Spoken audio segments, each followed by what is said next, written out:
Hello, this is Eric of Not BIOS, and welcome to the ultimate mouse and keyboard experience. I'm going to be going through different mice and keyboards, as well as different tweaks to get the best experience possible.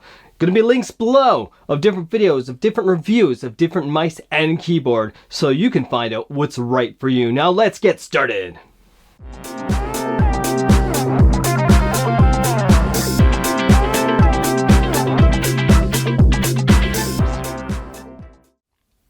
So when it comes down to the ultimate keyboard and mouse experience, your needs will differ from other people's needs. Maybe you're a person that browses the internet, does word processing, or maybe you're a gamer and that's what matters to you is everything gaming. Or maybe you do photo editing and video editing like I do.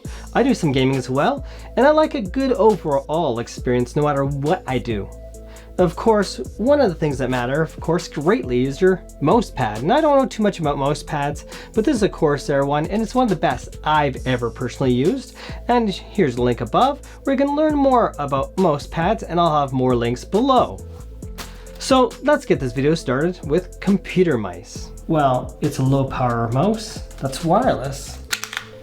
And if you're doing a timeline, this thing is actually horrid because it has a slight lag, which also makes it bad for gaming if you're doing a first-person shooting game. For a casual PC user, long battery life is a great consideration. So now for more detail, on the M720, this delay issue I'm talking about is when you first start moving. Since it's low power, it always wants to go to like a sleep mode.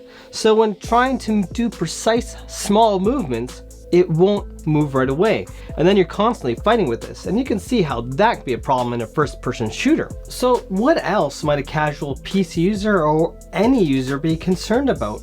Well, here's something basic on that very mouse. Your selector, which I glued off because I couldn't stand this, because that's one thing to consider, is are we gonna hit that darn button? I'd recommend anyone test out a mouse in the store to find out if it's the right shape and the right mouse for you. Program 1, 2, and 3. 1 is your USB connection, but then 2 and 3 is your Bluetooth connection. It's right there in a bad spot. This is known as the triathlon mouse. The marathon mouse, which was the one before it, and I believe it contained 2 batteries rather than 1. So if you like the idea of this mouse, think about the marathon mouse if it still exists. I also heard they removed the marathon mouse button here that's hidden, sadly, in later revisions. So what if you're buying a gaming mouse for your kid, or you have small hands like myself, and want a mouse that is basic and good for gaming without costing an arm and a leg? Well, here's a great option. Now if you have smaller hands, this Razer Death Adder version 2 Mini is actually a really good gaming mouse. The one thing about pretty much any gaming mouse, it's also good for general use. It moves smoothly, fast, has basic buttons that you may want to use, but of course, hand size. I have smaller hands, so this is a mouse for more a kid or a person with very small hands. It has RGB right here, but it doesn't make sense because now it's covered every time I use the mouse. So you might wonder what in detail made the Razer Death Adder V2 Mini not be the precise mouse for me. Well, it is very precise, great for gaming, great for productivity, except for when you click the button when doing productivity and timelines and let go, almost always caused me to move out from my spot just slightly, making it a little bit of a battle. Now you're probably thinking, well, I don't want to be fighting with wires. Are there options? Yes, there are. One time you may find you're fighting with the wires. That's where it's good to get something to actually hold it. And that would be much better if you're not fighting with this wire, because otherwise this is not a good mouse experience. Give yourself some slack, and you just want enough slack to fit across your mouse pad. Most bungees are very useful so your cord doesn't snag or pull on anything, or that you're not fighting with it. So here's a link here so you can learn more about most bungees. To find a good review, I had trouble finding a recent review, but this will give you an idea how to use one and should you get one. Of course, one concern could be for a gaming mouse is the lack of battery life, like this right here. So I may wonder, well, of course I want the wireless, but that's not always a consideration. They're almost identical. The scroll wheel is different, a few little differences. I have a video on that. But one of the problems is if you're constantly using this mouse and you don't have the PowerPlay Logitech MOUSEPAD, which doubles the price of this mouse, you have problems that you're going to be charging this mouse about every 3 days if you're a heavy gamer. In my case, I was charging about every week and a half, but I work a lot of hours. Not being a heavy user, that's not long enough. Between the mouse and the PowerPlay MOUSEPAD, you're talking about $300 American. Ouch. Versus about $79 American. A little easier pill to swallow. No charging needed. A light wire. So you're not fighting with this thing at all. And it's great for gaming, but how about productivity? Well, this wasn't perfect. It was pretty close, but not perfect. And I came down to these two mice here. I actually preferred the smaller one. If you wanted a bigger version of this, get the Death Adder V2 Non-Mini.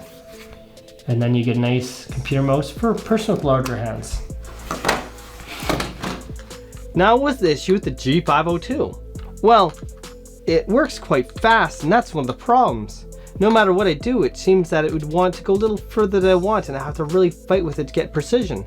Of course, you got that sniper button to get that precision, but the problem is now you have angular momentum, and every time you let your hand out the mouse button, it's hard to stay where you were without moving a bit. And that is an issue. Of course, I mentioned the battery life, and that was a greater issue for me to even use this and keep it. And if you move really slightly at a straight plane one direction, you'll find it, like really slowly, you'll find it drifts ever so slightly off from where it's supposed to go. For gaming, I didn't find an issue, but if you're moving really slowly, you might move a little off from what you planned. So for those looking for a left-handed mouse, something like the G903 could be a comparable gaming mouse. So this here is my favorite mouse, costing about $100 American, depending where you purchase it. Here, it has a hidden mouse button up here, 2 side buttons.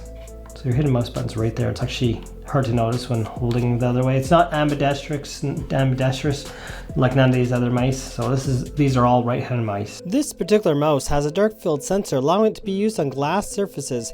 It is the Logitech MX Master 3. Great gaming mouse, great for editing. Multi-mouse selector on the bottom, makes sure you're not hitting it by accident.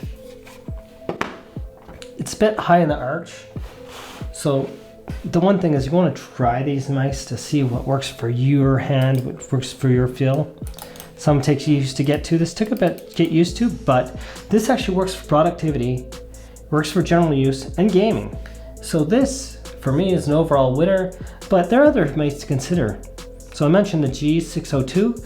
The replacement for that is the G604, but some people say it's a bit different. It has like 6 mouse buttons on the side and gives it more options for if you want to connect everything to your mouse. So it's a matter of how many keys do you need on your mouse. Now what I like about the MX keys is I had no issue, it was exact. And of course I have a video review below and it works for me. It might not be the top gaming mouse, but it's great actually overall, no matter what the use. And this is by no means not even close to a complete list. This is my own personal experience. How about many of you other people? Well, there might be the Razer Naga Trinity gaming mouse. It's a wired mouse with multiple buttons and configurable different options. Or maybe you're looking for something like the Razer Viper Ultimate, which is a very high performance gaming mouse, comparable to the Logitech G series, Logitech G Pro gaming mouse that is. Or how about the Zowie Gear ZA11 gaming mouse? Maybe you have a situation of a stuttering mouse, something that doesn't run quite right, be it your keyboard, mouse, or other device connected by USB. One thing a lot of people don't think about is interference from the router or from their wireless device built into their computer tower. Did you know that wireless devices mostly run on the 2.4 GHz spectrum, as well as the adapter for wireless mouse, keyboard, or other devices that are wireless? Yes, that's the fact. You can actually cause interference, stuttering with your mouse and your keyboard or other devices just because you have too close to the other device that's conflicting. So the question is, how do you solve this? You want to use a wireless hub, such as I did on my 27GL850. I actually had stuttering on my mouse from time to time, but this solved the issue. Of course, having too many devices and too many hubs could also be a problem, causing a loss of signal and a little bit of a delay. The main thing is purchasing quality for a hub and buying one of proper standard, like as in not buying a USB 1.0 or 2.0 when you have 3.0 plus. So for tweaking your mouse, go to Start.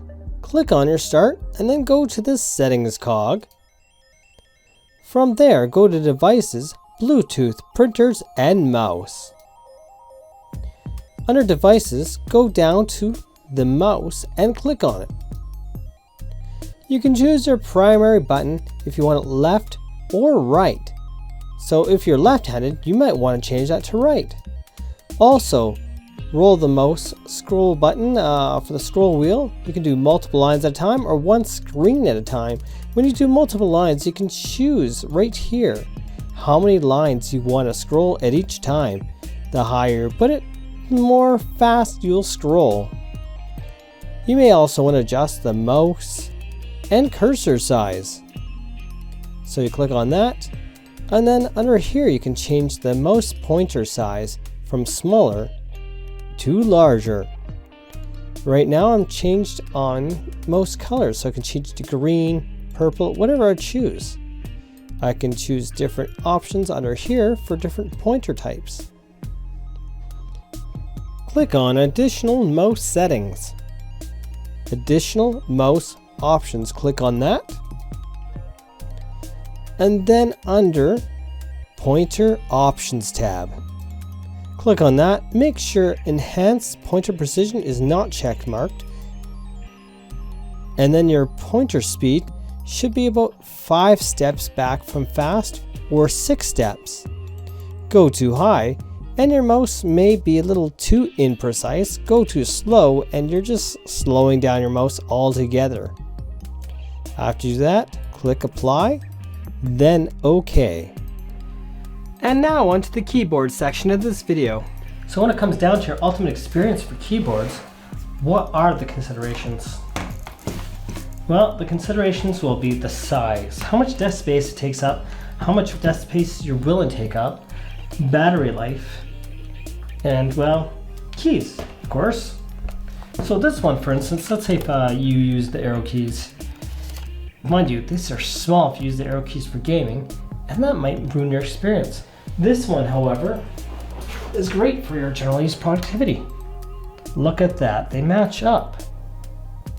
So the Logitech M720 matches nicely with this keyboard, which is the K780. Nice. So this keyboard here has a hidden compartment here for your USB connector here, and you can actually combine them together, connect them all with one USB connection, which is a great experience for a person just wanting a keyboard and mouse for general use. AAA batteries and a long battery life. I don't know how long it will be, but it's been over 6 months since I changed the batteries, so someone would be very happy with this combination for general internet use, playing Mahjong, whatever, general computer use. If you're not a heavy gamer, if you do light gaming, well, you know what? If you're not looking to compete or be the best gamer in the world, this is looking to work. Please note that unifying a keyboard and mouse to one receiver can cause micro delays. Delays you can see as slight stutters. So keep that in mind, as well as sometimes the software may interact together with the keyboard and mouse, causing a slight delay in reaction for volume up and volume down, for instance. So you can see here, maybe you need to see what you're doing in the dark and you game at night. So that's one thing to consider. do you need light up keys? This here is my favorite keyboard. It's actually an MX Keys keyboard here, known as the MX Keys.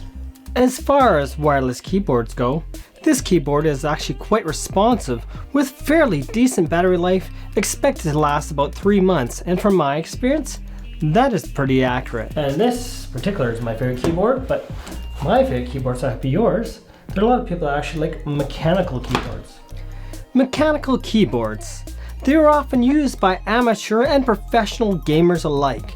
Not all are built equally. Some are extremely responsive, while some are more casual, I guess you could say.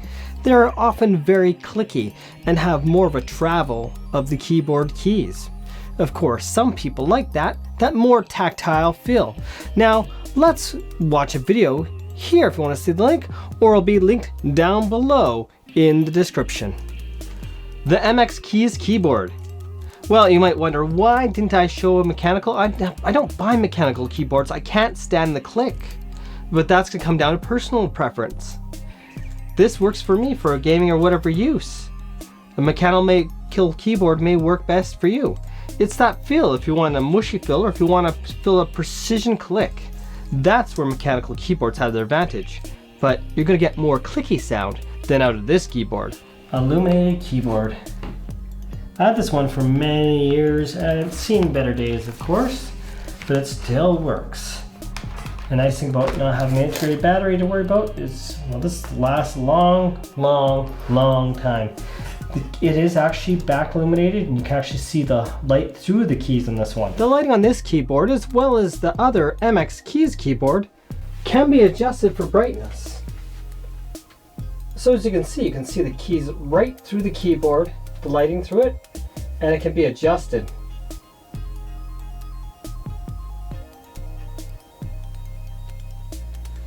This concludes the ultimate keyboard and mouse experience. However, stay tuned for tweaking in Windows that may improve your experience even more should you be experiencing performance issue due to lack of memory or just too many processes running.